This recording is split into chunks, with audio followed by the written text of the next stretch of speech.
nyo pa. Baka nakakalimutan nyo kami yung ninakawan. Nasa amin ngayon yung karapatan. Magalit, magreklamo, manawagan.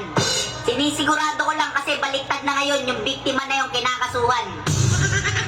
Biruin mo, may alipunga ka, nakakasuhan ka pa. Lubog ka na sa baha, nanakawang ka pa. Tapos umutang sila sa World Bank, tapos wala kang napala. Wala ka na ngang napala, magbabayad ka pa.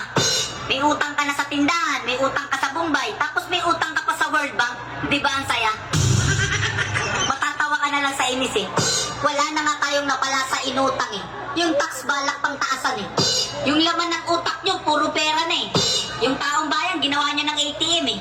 Pirma kayo ng pirma ng budget, wala naman kaming napapala eh. Ang napala lang namin, alipunga eh.